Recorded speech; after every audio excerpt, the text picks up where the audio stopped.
Education টিকে Assam channel সকলোকে স্বাগতম জনাইছোঁ। আপোনালোকক এইটো ভিডিঅ'ৰ জৰিয়তে আমাৰ হিমন্ত বিশ্ব শৰ্মা ছাৰৰ কিছুমান গুৰুত্বপূৰ্ণ কথা তেখেতে কৈছে, সেইখিনি আপোনালোকক শুনাই আছোঁ বাৰু। বহুত ইম্পৰ্টেণ্ট হয়, গুৰুত্বপূৰ্ণ কথা, কাৰণ তেখেতে এনেকুৱাকৈ ভাবিছে যে সেইটো কাৰণে আমাৰ মনৰ কথাখিনিয়ে কৈ দিছে তেখেতে।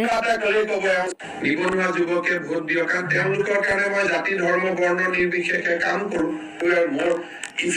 কিবা এটা ক'লে ক'ব চিএৰ কাৰণে কৰিছে এইবিলাক। So now one chapter is over, we will go into the next chapter. মানুহে ৰেচন কাৰ্ডখনো পোৱা নাই, আধাৰ নাই কাৰণে। So people are suffering. বহুত ল'ৰাই একদম অসমীয়া মানুহৰ দৰে আবেদন কৰিব পৰা নাই চাকৰি।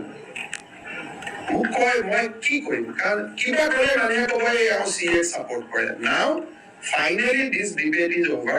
এতিয়া এই কামটোত আমি নামিম আৰু will give justice to all. ডেকা ল'ৰাক চাকৰি দিম, হৈয়ে গ'ল। 1 লাখ কৈছিলো, 1,35,000, 1.5 লাখ মানলৈকে গুচি যাম। গতিকে মোৰ এইকেইদিন ইলেকশ্যনত ঘোষণা যিখিনি মই কৈ আছো সেইখিনিয়ে অসম, আৰু আমাৰতো নতুন ক'বলগীয়া একোৱে নাই। গতিকে যিখিনি আমাৰ চলি আছে ধুনীয়া চলি, 1 লাখ চাকৰি হৈ যোৱাৰ দিনাখনে 35,000 পাব লাগিব, আৰু 25ত আৰু 20-30,000 আমি দিব লাগিব, যাতে 1.5 লাখটো পাৰ কৰি দিব পাৰো।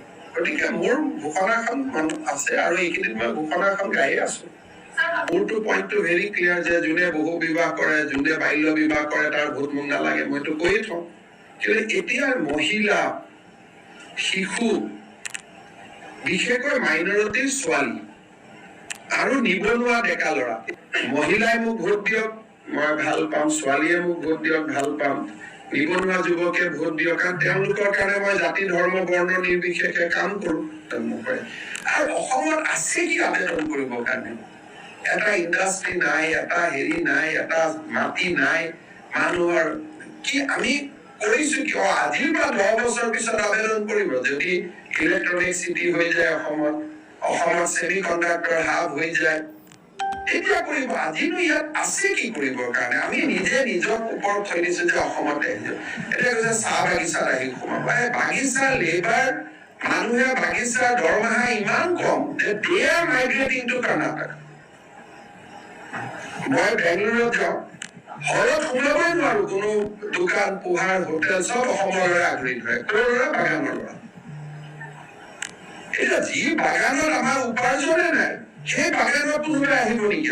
গ'লে গুজৰাটত যাব, মুম্বাইত যাব, কোনোবা যদি আহে অসমত কিয় আহিব?